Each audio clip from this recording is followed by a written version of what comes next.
Hello, everybody, and welcome back to the Discovering Commercial Real Estate podcast. I'm your host, Michael Tingaz. With us today is Omri Bar-Mashiah, co-founder of Minerva. Minerva focuses on condo conversions and development in Cobble Hill, East Williamsburg, and Park Slope. Omri, thanks for coming on. Thanks for having me. So before we jump into the business section, tell us a little bit about yourself and, what led us to this moment. I started out in 2008 during the recession. I was a construction manager for some small speculators over in Queens. And from there, I met my partner, Asaf Ringelheim, and from Minerva was born. We started out in construction. And since then, we've grown to a development company that is vertically integrated. We have our in-house construction team, different parts of the operation from architecture all the way through project completion are in-house. And took 17 years to get there, but we're operating right now on about 15 projects, all in Brooklyn, all in more legacy neighborhoods, Park Slope, Cobble Hill, Carroll Gardens, Brooklyn Heights. And this is just the beginning. Awesome. Impressive. And throughout that 17-year path to get here, were there any role models that, played a role? Yes. That always changes, though. New York is the most sophisticated real estate market in the entire world. You'd be foolish not to take on certain role models. Some people are more in the abstract. Some people are people that we know in the business. But I think that in general, I'm not going to name any particular people, but all of them had a particular trait, and that's that they all took risks. What's always driven Minerva is authenticity. So authenticity to particular neighborhoods, authenticity in the types of materials that we use, and authenticity is something that you feel. It's innate. People come to our projects and it feels like home. Sometimes you see certain buildings and certain developments and something feels off. You can't put your finger on it. And oftentimes it's authenticity to the neighborhood. We're driven by authenticity. We want to fold into the fabric of our communities. We want to draw on the rich history of Brooklyn. It's almost like our silent partner in our developments. And with authenticity, no matter where we are, we're going to be successful. Awesome. And then throughout your career, was there any difficult moments, or what was the most difficult moment of your career? The beginning, going into real estate, whether you're a developer or in construction or a broker or something like that, then this isn't the type of business that has a very defined path, such as finance, where, there are feeder schools and different internship programs and things like that. This is a kill or be killed type of business. And in the very beginning in real estate, you have to be very persistent. You have to be tenacious. You're not going to make a lot of money in the beginning, be it at least 2 or 3 years. And nobody really tells you that, but that was by far the most difficult time, where there were feelings that, you feel somewhat inadequate, but if you keep going at it and you're tenacious and you do good work, people will recognize it and you'll be able to grow from there. So essentially, when you get into this business, know that there's going to be a long road ahead. Absolutely. And then what's something that you learned about yourself since you closed your first deal?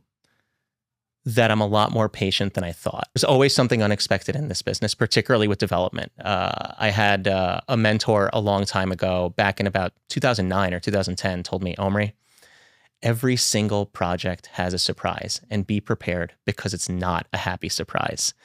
Sometimes multiple in my experience, but you have to be able to adapt. You have to be able to roll with the punches. That's what being a developer is. So when you're working on Minerva, how has the business plan changed over time? Well, it started out as a construction company, and now we're a full-grown development company that doesn't do construction for anybody else other than us. So we had that pivot, whether it was conscientious or not. We saw that in the distance in the beginning, and actually were able to do it. We started out in construction. We started then taking on, with baby steps, different of our clients took us on as partners because they wanted the contractors to have skin in the game.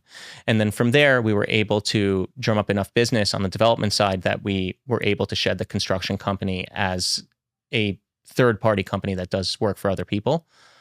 And now we're looking to continuously vertically integrate. We are bringing in architects onto our team that are licensed, and trying to really control the entire process from purchase all the way through completion of our buildings. And so now you guys have reached so many new verticals and done so much. How long, before you actually started Minerva, did you business plan for it? There was no plan in the beginning. I started out very haphazardly as a construction manager. One of the contractors that I was working with just disappeared. He was working on at least 7 of the projects that I was managing. And I took that opportunity where after a couple of weeks, I knew a lot of the laborers, I knew a lot of the vendors, I knew a lot of the subcontractors. They came to me looking for this particular contractor. And I said, you know what? I need projects done and you guys need the work. So if it's okay, let's do this together. You guys work for me now. And that's how the construction company started. Only, we finished 2 to 3 projects. And after that, I had known my business partner, Asaf Ringelheim, for about 1.5 years at that point. And we were looking towards a different business venture entirely, but he saw that I needed some help and that this was a business that was really growing and we were really excelling. And he came on and the rest is history. We've been together now for 15, 16 years. Awesome. And then from there to now, so much has changed and you guys have done so much. What do you see for the future? The future is to continue to be opportunistic and continue to do good work and call back to continue to be authentic. I think that with those things, it's very hard to miss. And then what value add things do you guys do at Minerva that's out of the box or unconventional? I would say that it's unconventional for the developer to have a full-fledged construction company. We have 45 guys that work for us every single day, carpenters, even welders that we keep in-house. And it's not that we're spending any less money than other developers in our arena, but we're able to utilize those cost savings, put them back into the buildings, and be that much better than our competition and offer a much more bespoke product. So you guys are super efficient in your operations. Absolutely. And then can you walk us through a deal where you were super confident walking in and then things did not go as planned? That's almost every deal. Like I said, there's always going to be a surprise in every project. The ones that I would say really derail are the ones where you have hostile neighbors. I'm not afraid of the Department of Buildings. I'm afraid of my neighbors. And over time, you have to learn how to deal with and manage and be upfront with your neighbors. It's a give and take. You're still a part of a community, but at the end of the day, you have to explain to people that this is construction. It's not an operating room. It's not going to be sterile. And in the most part, we've come to an understanding with our neighbors that this is a very short-term discomfort for them with a long-term payoff. So your neighbors are imminent in making the progress successful? They can certainly make it a lot more tiresome and they can make the process a lot longer than it needs to be. Sure. And then you are a developer, right? So you work with a lot of lenders. How important is the right lender for each project? It's crucial. We work with a handful of lenders right now, and it comes with an understanding and trust in us. Once the lender really gets to know you, then they know what you're capable of. The underwriting process is a lot faster. They roll with you throughout the project. Like I said, every project has a problem. I have a comfort with my lenders where I can at least reveal to them, hey, this and that is going on. Just letting you know, we got this under control. They know we have it under control. They trust us, and we're able to more effectively build the project and move forward without the added stress of thinking that a vulture fund is going to take over and swoop in and take the project from us. So every lender, every deal you guys do builds a relationship stronger. So you guys have that comfort level with each other. Always. How big of a role do you feel like your partner played in supporting you throughout this crazy career?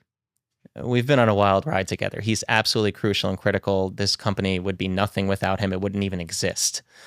And then that's one partner. That's your business partner. How about, your personal life, your wife? How critical has she been for you? Absolutely. She's my rock. She's my support. She's what I come home to every day, and she's the reason that we do everything that we do. Awesome. What's your approach to underwriting risk in Brooklyn, where pricing is aggressive and inventory is tight? Well, we work in the neighborhoods that we do because, 1, there is a lot of scarcity, and 2, because the neighborhoods sell themselves. Like I talked about, these neighborhoods are legacy neighborhoods. They sell themselves. People want to be there. They are the destination. The different neighborhoods generally are family-oriented neighborhoods, and the scarcity is part of what drives value. And we want to provide as many units as we possibly can, or in whatever way that our project makes sense for that particular community, for that particular block, and to touch on those very specific families that would want to buy in our buildings. And the price per foot in Manhattan is, very comparable to Williamsburg and Park Slope. How is that so? How are they so competitive? People want to live in these neighborhoods. They're, like I said, they're very authentic. They are classic New York. A lot of the neighborhoods that we work in particularly are idyllic Brooklyn. They're the way that Brooklyn is broadcast to the world. With all respect to South Brooklyn, when you see Brooklyn in media, you're generally seeing it in the brownstone neighborhoods. You're not seeing it in Marine Park. So since you've started in Park Slope and, these legacy neighborhoods, how do you feel the area has changed?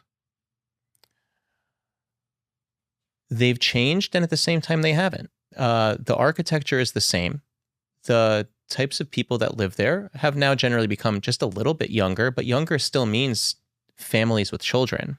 So I think that it's just a cyclical turnover of families that with children have been turned over to grandparents, and grandparents have sold, and now it's, again, families with children.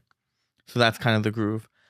And you mentioned earlier about the word landmark, and some properties are landmarked. Can you tell us more about what that means and how strict those rules are? So Landmarks Preservation Commission in New York was established in the 60s to preserve particular architecture throughout New York City. And it is another layer of examination by the city to ascertain whether what you're building or the way you're restoring a building is appropriate for a particular neighborhood.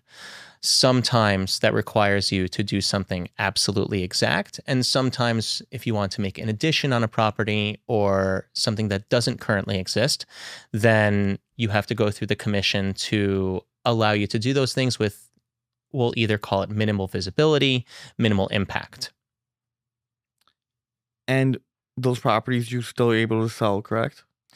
Absolutely. There doesn't mean that these properties can't be dealt with, but like I said, it's another layer of expertise that's required to be able to convert those properties and to do construction on those properties. But at the end of the day, those are the properties that are some of our best sellers because they're absolutely beautiful. They're stunning. And we do a good job restoring them to their original glory. Awesome. And then one thing I wanted to mention is you sell all these properties. So how important are condo books and what are their roles in each development? So offering plans are crucial because you can't sell without them. What goes into them and the reason that they exist is because when you build a building, it's not a single family home. You don't have one owner that's in control of the entire building. So it's almost like a framework that tells the public, this is what you're purchasing. These are the rules. These are the way that it was built. And it helps bring the entire building together under a blanket set of boundaries. So between making an offering plan to TCO to CO, how does that timeline look like from start to finish on the project? Well, the offering plan can be submitted as soon as you have an approved plan. Once you have an approved plan, you can go to the Attorney General's office, so long as the other parts of the offering plan are prepared, and you have DOB approval, you can show the Attorney General's office, here, I have a building. This is the way the building is designed. Sometimes we change the CO, sometimes we don't. These are the size of the apartments. These are the layouts. This is where the kitchens are. This is the number of bedrooms, number of bathrooms. That runs concurrent with the construction. It doesn't have to come before or after. The only requirement is that the DOB plans are approved. And of course, you can get a TCO on your project or a final CO prior to an offering plan approval, but you can't commence sales before an offering plan approval. So everything goes part and parcel. Have you ever had approved plans where, throughout the process you realized you might want to change something and it doesn't look as good as you visualized it at first? It happens all the time.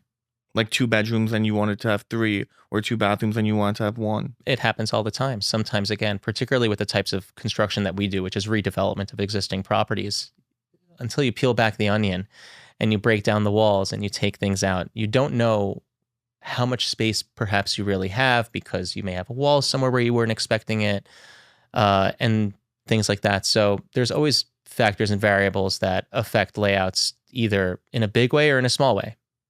And how does that process work when you have already approved plans, but you need to make a change to them? It's pretty simple. You go back to the architect, you say, hey, I moved a wall, I added a bathroom, and hopefully they're quick, but you reapply with the Department of Buildings. It's a little bit of a less strenuous approval process because the hairier things have already been approved. And that's it. And you've done a lot of these. So is there anything that when you first initially make plans, you look to not do, or to do to make sure they get approved? It depends on the property, but there's always things that you realize that, just like the NFL at the beginning of every year has their referees' points of emphasis, the DOB also every 6 months, every 12 months comes out with their points of emphasis, and you make sure that those particular elements of your plans are included or shown in a way that the department is going to like. In this business, it's super transactional, but relationships are super important. So how do you feel like you maintain those relationships when the transaction's over? I had somebody a long time ago tell me, make every relationship personal. So if you're just a good guy and you're able to find where you have commonality with somebody, then it makes a relationship very easy. It doesn't need to be adversarial. You never want it to be adversarial in this business, not with your counterparties, not with your neighbors, not with your contractors, not with your clients, not with your brokers. So be amenable. This is a very social business. And then when you look at a deal in the beginning, when a broker sends it to you, or you find it on Street Easy, or whatever the case is, what do you look at initially? Like how do you run the deal?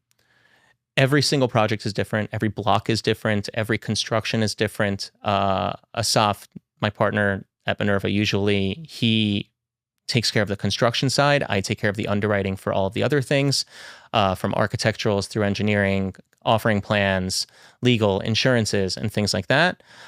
We are able to analyze a project rather quickly nowadays. It only takes us about 10 to 15 minutes, and we come up with our number and we make our offers. Is there any red flags right away that you see at a property that 2 minutes in you're like, I can't look at this anymore? I'll give you an example. Every project is different, but I'll give you an example. Somebody sent us a property just 2 weeks ago. It looked good on paper until I did just a little bit of digging, and I found that there was a vacate order, there was a collapsed wall, FDNY got involved with structural stability analyses, and I said, hey, guys, this is more than we want to deal with right now, especially this was a landmark. So not only would you have to go through the Department of Buildings and the Marshal's office, you also would have had to go through landmarks. And we said, hey, this is not for us. So doing the proper digging up front saved you from a lot of problems in the future. Absolutely. And then how do you go about setting goals for yourself and for Minerva? I think that as the business grows, it grows more like a step rather than a smooth arc. I think that we take a step back every now and then. We say, let's complete what we do and then make the big push forward. And this past year has been a big push forward. We were able to double or triple the number of projects that we were acquiring. And our next step is to double it again. And then personal goals, how do you go about setting those? I just try to be as efficient as possible. And we're driven to some extent by efficiency, which is why we are looking to control every part of the process for our company. It's good for us. It's good for our investors. It's good for our clients. It gives us a lot of credibility. And so long as we continue on that path to continue to control the process and be as efficient as possible, there's no limit to the amount of work that we can do. Awesome. Yeah. And real estate is super, tense. So how important do you think creativity is in, this field? On the one hand, you have to be creative. You have to be different. You have to differentiate your project from everybody else's. We work in some very popular neighborhoods, but like I said, at the end of the day, you have to be authentic, but it still needs to be something new. From a design aspect, we work with outside designers. They look at the rest of our projects. They look at the neighborhoods, every time we try to do something different. We don't replicate and rinse and repeat the same things over and over. Sure. And talking company wise, you are, one of the principals at your company. What do you think makes a good leader and principal in general? Two things: communication, effective communication, and accountability. At Minerva, we have no egos. So that makes things easier amongst everybody, but it's also very important to communicate your thoughts, your feelings, your emotions on a particular project or a particular way of going about a part of the project, or even minor tasks where everybody is able to be well informed on this is the goal, this is why we're going there. And sometimes somebody can tell me, hey, I have a different way of looking at it. I have a different way of doing this, that, or the other. And I'll say to myself, you know what? This is the better path. Do it your way. It plays to your strengths. Awesome. And then as you're being a leader and the company is growing, that means new people are coming on board. So what do you look for, in new hires and new people joining the team?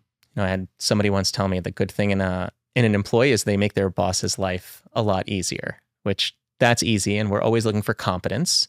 We're looking for even-headedness. And also, like I said, there's no egos. So at the moment that somebody needs their ego to be considered, they're not for us. We like to have people with an open mind. Sure. And then speaking about open minds, when you look at an opportunity, how much of it is based on fact and how much of it is based on your pure intuition? At least 90% of it is based on fact.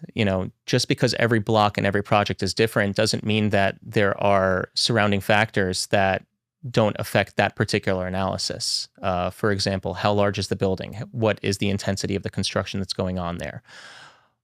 What block is the building on? How large are each of the units? Who's your target client?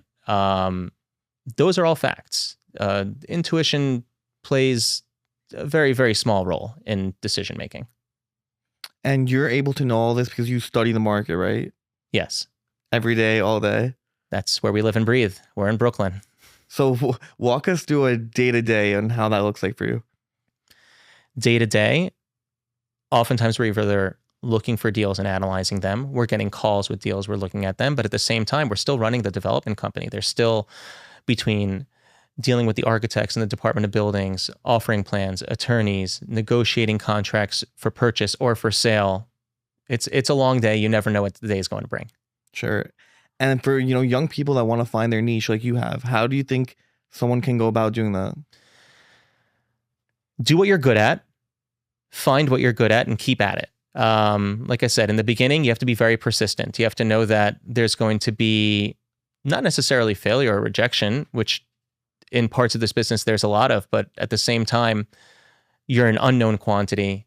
We're in a business that requires you to acquire information, to provide a service. And just like any other job or skill, it takes time to hone those abilities, and you have to be tenacious and persistent. And so for young developers, what advice, would you give them starting off doing, projects like you're doing and, further? Well, we didn't start with doing the projects that we're doing right now. I think that it takes a special kind of person to be able to start it in our neighborhoods. They're very competitive and very, very sophisticated. But what I would say is just keep doing good work. Even when we were in different neighborhoods, we started out in low-income neighborhoods, we were still doing good work that stood out. And from there, you teach everybody in the company that we're all steering on the same ship. And that ship is, we have to operate at the highest quality and the highest level at all times, and everything else will follow. So even for young developers, even if they're not working on, a 50-unit project, even if they're working on a few units, they still have to be really meticulous and do their best at it. Absolutely. I've learned to take a step back, assess, don't give too much of yourself too quickly to people. I learned a lot of that from my wife, and I learned a lot of that from my partner. They are very, very cynical, and in that way, you're able to make more level-headed decisions. Do you think that, when you were young, you mentioned that, did you have any skills that translated to now that you didn't notice that you were working on, but really, paid off for you now? Well, my degree is in mathematics, so I've always valued precision. And when I was younger, my favorite thing to do is play with Legos. So I feel like that's what I do now. I play with adult Legos. It's the best thing in the world. And you do math. So how important is math in this business? We use math every day. Even when you calculate the tip, even if you're not in our business, that's math. So, when we do our analyses, everything is numerical and in real estate development. It's prices, it's square footages, it's takeoffs, all of those things. It's just part of the business. The faster you can do it, the better. Of course, time is money. Yes. And what drives you nowadays? A lot of things. I have a family now. The family is growing, so I'm definitely driven by that. I'm driven by growing the company. I'm driven by doing good work. I love seeing when families come and set up new homes in the properties that we build for them. So you feel like you're building the neighborhood to be better than when you first found it? Definitely. And if you weren't in commercial real estate, what would you be doing? Truth is, I don't know. I worked other jobs before for a short period, but almost immediately out of college, I fell into real estate. And the good thing about real estate development in a rapidly changing world with technology and AI is AI isn't going to build your house. It may design your house. It may do your architectural plans. It may do your lending. It may do your underwriting, but it's not going to actually get it built. And at the end of the day, what separates a lot of people in this business is who can actually get the properties built and finished. And every time you finish a project, that's a win. And you mentioned AI, right? So technology is definitely growing, in our space. So what do you think about, all the AIs, all the prop tech, every new thing that's going on now? I'll leave that to the AI folks. Okay, fair. And what advice would you give your 22-year-old self looking back at it? Slow down when you talk. People will understand you a lot better. And like I said, effective communication is key. Sometimes you just need to explain yourself or explain your mode of thinking because you are young and you assume that people know what's going on in your head, and they really don't. Awesome. Omri, thank you so much for coming on. Thank you for having me.